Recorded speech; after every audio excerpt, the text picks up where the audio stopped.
కలవగానే ఒక మంచి మన అనే ఫీలింగ్, ఒక పాజిటివ్ ఆరా అనేది చాలా ఈజీగా స్ప్రెడ్ చేస్తూ ఉంటారు సార్. ఆ వైబ్ ఇక్కడికి రాగానే తెలిసిపోయింది మాకు. We are just feeling it. So first of all thank you so much మాకు ఈ టైం ఇచ్చినందుకు. సో కథాసుధ యాక్చువల్లీ ఇప్పుడు కొంచెం ఒక సెన్సేషన్ లాగా అందరి నోట వినిపిస్తుంది, ఏంటి కథాసుధ అలే బరి ఉంది అని చెప్పేసి. అయితే కథాసుధ గురించి మనం డీటెయిల్డ్గా మాట్లాడుకునే ముందు సార్, ఇప్పుడు ఇంత చక్కటి ఆఫీసు, ఎంతో అద్భుతమైన ఇల్లు, ఇలాంటి ఒక పాజిటివ్ అట్మాస్ఫియర్ని, ఎన్విరాన్మెంట్ని క్రియేట్ చేసుకున్నారు కదా సార్. సో హాయిగా రిలాక్స్డ్గా టైం స్పెండ్ చేయకుండా ఎందుకు సార్ మీరు ఇంత తపనతో, తాపత్రయంతో ఒక ప్రాజెక్ట్కి నేను పర్యవేక్షణ చేయాలి, ఇంతమందికి నేను నా ఎక్స్పీరియన్స్ని షేర్ చేయాలి, ఎక్కడి నుంచి వస్తుంది సార్ ఈ తపన అసలు ఇన్ని సంవత్సరాల తర్వాత కూడా? చాలా మంచి క్వశ్చన్ అడిగామ్మా. నేను ఎప్పుడూ ఒకటి చెప్తా ఉంటానమ్మా, మన ఎలా పైకి వచ్చామనేది ఒకసారి గుర్తుంచుకోవాలి ఎప్పుడు, కింద నుంచి. అందున ఎప్పుడు మాట్లాడినా నేను వాళ్ళు ఈ పొజిషన్లో ఉండటానికి స్వర్గీయ విశ్వఖ్యాత నట సార్వభౌమ ఎన్టీ రామారావు. నా ఫస్ట్ షీల్డ్ కూడా రాజకపూర్ చేతుల మీదుగా రామారావు దగ్గర ఉండి అడవిరాముడు అనే స్టిల్ ఎప్పుడు నా దగ్గర ఉంటుందన్నమాట. అది సంవత్సరంలో ఆడింది. అందుకనే జీవితంలో నేను ఉండటానికి కారణం ఆయన. ఆ తర్వాత కొత్త ఫీల్డ్లోకి కొత్త నీరు వస్తే పాత నీరు వెళ్ళిపోవాలి అనే సామెత ఉంది కనుక ఎప్పుడైనా సరే నా తర్వాత ఇంకో డైరెక్టర్ రావచ్చు అని చెప్పి మళ్ళీ రామోజీరావు ట్రిబుల్ మేమందరం అనమాట. రామారావు ఈటీవీకి సేఫ్టీకి బిజీ డైరెక్టర్స్ వచ్చిన తర్వాత మనం ఖాళీ అవుతాం కదా అనే ఉద్దేశంతో 25 ఏళ్ల క్రితమే శాంతినివాసం అనే సీరియల్తో రాజమౌళిని డైరెక్టర్గా పెట్టి ఇవాళ పాన్ ఇండియా డైరెక్టర్ అయ్యాడు. సో ఇప్పుడు సినిమాలు సాటిస్ఫాక్షన్ 3 గంటల సినిమాలు, సినిమా మనకు ఎంత చేసింది, మనం సినిమాకి ఏం చేయాలి, సినిమాకంటే సినిమా ఫీల్డ్కి ఏం చేయాలి, ప్రేక్షకులకు ఏం చేయాలి అంటే ఈ వయసులో నేను చేయగలిగింది ఏంటని ఆలోచిస్తే ఒకసారి యూట్యూబ్ ఛానల్ పెడితే ఎలా ఉంటుందని అనిపించింది. యూట్యూబ్ ఛానల్ పెడితే కొన్ని షార్ట్ ఫిల్మ్స్ చూసి ఎవరు బాగా డైరెక్ట్ చేశారు, డైలాగ్స్ ఎవరు బాగా రాశారు, ఎవరు బాగా యాక్ట్ చేశారు, సో వాళ్ళని కనుక నా తరఫున కూడా నేను తీస్తే దానికి ఒక ఇది వస్తుంది, వాళ్ళకు కూడా ఒక కెరియర్లో రాఘవేంద్రరావు దీంట్లో చేశారని. నేను తీసే చిన్న చిన్న సినిమాలకు కూడా నేను పైనుండి డైరెక్టర్స్ని పరిచయం చేయటం, రైటర్స్ని పరిచయం చేయటం, అందమైన అమ్మాయిలను పరిచయం చేయటం, అలా మొదలయ్యి లక్కీగా నాకు మళ్ళీ ఈటీవీ నుంచే కథాసుధ అనే హాఫ్ సినిమాలు తీస్తున్నామండి అని బాపినేడు గారును మూర్తి గారు వాళ్ళు చెప్పినప్పుడు నాకు చాలా హ్యాపీగా అనిపించింది. ఎందుకంటే అరగంటలో కథ అయిపోవాలి. నా లెక్క ప్రకారం ఏ సినిమాకైనా అద్భుతమైన కథ అరగంటే ఉంటుంది, మిగతా అంతా యాక్షను, ఫైట్స్ గిట్స్ ఉంటాయి కదా.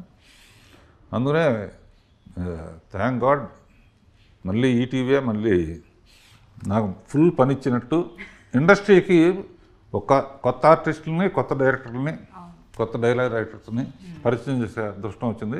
అంటే గివింగ్ బ్యాక్. ఇది కాకుండా నేను అప్పుడప్పుడు డైరెక్షన్ క్లాసులు కూడా ఫ్రీగా చెప్తున్నాను అన్నమాట.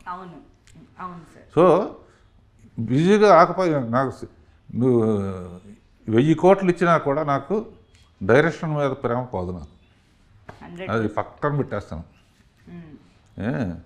సో డైరెక్షన్ అనేది ప్యాషన్, అది నేర్పించడం అయినా ప్యాషనే, నేర్చుకోవడం కూడా ప్యాషనే. ఈ జనరేషన్ వాళ్ళతో పనిచేస్తూ ఉంటే వాళ్ళ దగ్గర నుంచి నేను నేర్చుకుంటున్నాను. డైరెక్ట్గా షూటింగ్కి వెళితే ఏం చేయాలో అనేది యూట్యూబ్ నుంచి వచ్చిన కంగారుగా ఉంటుంది కనుక ఈ కథాసుధ ఈ విధంగా చాలా హెల్ప్ అయింది. అలా సెలెక్ట్ చేసిన ఒక మంచి డైరెక్టరు, అతను హీరోగా కూడా యూట్యూబ్లో చేస్తాడు, కథ రాస్తాడు, పాటలు రాస్తాడు. సో అతన్ని డైరెక్టర్గా పెట్టి ఈ కథ అతనిదే, అదే నేను దాని స్క్రీన్ ప్లే గిన్పేజ్ చేసి రామ్కి ఒకసారి పిలుద్దాం, డైరెక్టర్ పిలుద్దాం. తప్పకుండా మా డైరెక్టర్ రామ్కి గారు ఇక్కడే ఉన్నారు. ప్లీజ్ జాయిన్ దిస్ ఇంటర్వ్యూ అండి. ఎస్, మీరు వచ్చి ఇక్కడ కూర్చోవచ్చు. సో రామ్కి గారు నమస్తే. Firstly hearty congratulations. సో ఒక మంచి ప్రాజెక్ట్తో రావాలని ఏ డైరెక్టర్ అయినా కలలు కంటూ ఉంటారు, వెయిట్ చేస్తూ ఉంటారు. సో మీకు ఆ అవకాశంతో పాటు ఇంకొక అదృష్టం కూడా దొరికింది. రాఘవేంద్రరావు గారి సాన్నిహిత్యంలో, ఆయన పర్యవేక్షణలో చేయగలిగే అరుదైన ఆపర్చునిటీ దొరికింది మీకు. అది కూడా రాఘవేంద్రరావు గారు చెప్తున్నట్టు మీరు ఈ సినిమాకి చాలా విధాలుగా కూడా కాంట్రిబ్యూట్ చేశారు. సో చెప్పండి, ఓవరాల్ ఎక్స్పీరియన్స్ అసలు కథాసుధా.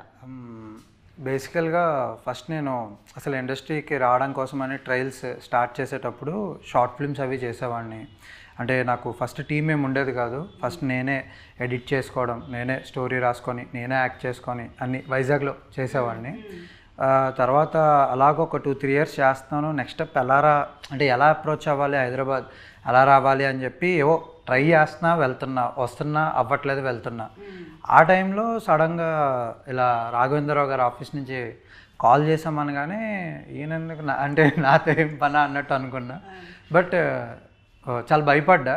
బట్ ఆయన అక్కడే కూర్చొని ఉంటే నేను లోపలికి రావడం, ఆయన చాలా కూల్గా నవ్వుతూ మాట్లాడుతూ ఉంటే, అంటే చాలా సీరియస్గా ఉంటారని అనుకున్నా. బట్ చాలా నవ్వుతూ మాట్లాడుతూ, నీ షార్ట్ ఫిల్మ్ ఒకటి చూశాను, అందులో ఇది బాగుంది అన్నట్టు అన్నీ డిస్కస్ చేస్తుంటే నేను అసలు షాక్ అయ్యాను. అంటే షార్ట్ ఫిల్మ్స్ ఇలాంటివి కూడా చూస్తారా అని నాకు తెలియదు అసలు. అలాంటివి కూడా అంటే చూస్తారని ఫుల్ అప్డేటెడ్గానే ఉన్నారు. సో అప్పటి నుంచి ఇంకా ఇలా అడిగారు, ఇలా ఒక యూట్యూబ్ ఛానల్ స్టార్ట్ చేసాము, నీలో ఏంటి ఉన్నాయి స్కిల్స్ అంటే ఇలా చెప్పాను, ఇలా లిరిక్స్ రాస్తాను సార్, ఇలా యాక్ట్ చేస్తుంటా, డైరెక్ట్ చేస్తుంటా అంటే, ఇంకా ఏంటి నీ టాలెంట్స్ చెప్పు అంటే ప్రతి దాంట్లోని సూపర్వైజింగ్ చేయడం, అంటే ఎక్కడెక్కడ మిస్టేక్స్ ఉంటే దాన్ని బెటర్ చేయడం, సజెషన్స్ ఇవ్వడం, ఇలా ప్రతి దాంట్లో నేర్చుకున్నాను. బేసికల్గా ఇంకొక థింగ్ ఏంటంటే, కేవలం ఏదో కథ పరంగానో ఇంకొక రకంగానే కాకుండా ఆయన పర్సనల్ ఎక్స్పీరియన్సెస్, అంటే ఒక మూవీస్లో వర్క్ చేసేటప్పుడు ఆర్టిస్టులు, ఆయన సీనియర్ ఎన్టీఆర్ దగ్గర నుంచి లైక్ అల్లు అర్జున్ దాకా అందరినీ ఆయన వర్క్ చేశారు కాబట్టి ఏ ఆర్టిస్టులు ఎలా ఉంటారో వాళ్ళని ఎలా మేనేజ్ చేయాలి. ఎందుకంటే స్టోరీ రాయడం, డైరెక్షన్ చేయడం మాత్రమే కాదు, మేనేజ్మెంట్ స్కిల్స్ కూడా చాలా ఇంపార్టెంట్ అని చెప్పి మాకు ప్రతిదీ పర్సనల్ ఎక్స్పీరియన్సెస్ షేర్ చేసుకోవడం, అది చాలా లక్. అది ప్రాక్టికల్ నాలెడ్జ్ చాలా ఇంపార్టెంట్. అవన్నీ మాకు రోజు షేర్ చేసుకోవడం. నాతో పాటు ఇంకా చాలామంది, ఒక 10-15 మంది ఇక్కడ ఆఫీస్లో ఉన్నాం. మమ్మల్ని అందరినీ కూడా రోజంతా మార్నింగ్ అంతా ఏదో ఒక స్టోరీ డిస్కస్ చేయడం, షూట్స్ చేస్తూ ఉండడం, ఈవినింగ్ వెళ్ళి మేము రామానాయుడు స్టూడియోలో వెళ్ళి పికిల్ బాల్ ఆడడం, ఇదే మా డైలీ రొటీన్ అన్నమాట. బ్లెస్సింగ్ నిజంగా. అసలు నాకు కూడా ఏంటంటే ఈ కుర్రాళ్ళల్లో నేను కుర్రాడిని అయిపోయి నా వయసు మర్చిపోయి వీళ్ళ కథలు వింటా ఉంటే చాలా ఇంట్రెస్టింగ్గా ఉంటాయి. ఓకే, అంటే ఏ కథలు సార్? రాసుకున్న కథలా?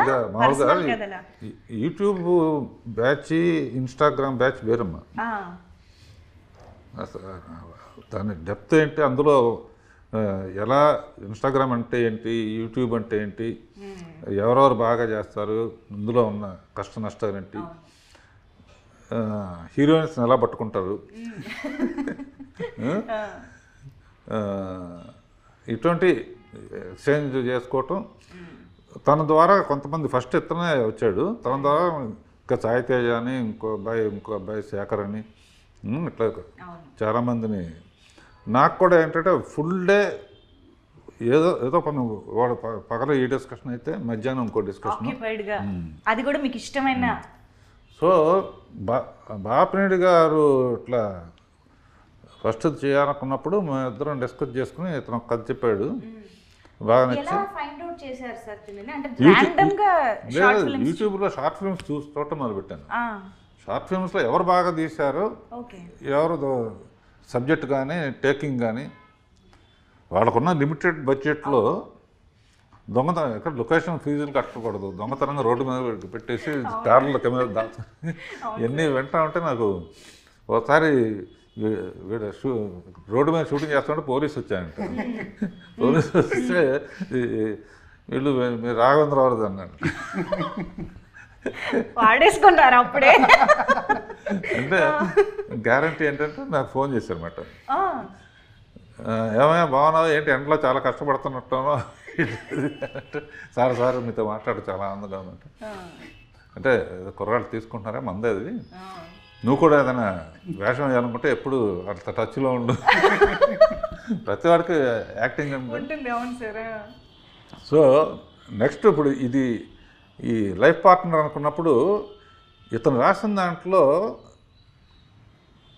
హీరోయిన్ చాలా పవర్ఫుల్ క్యారెక్టర్.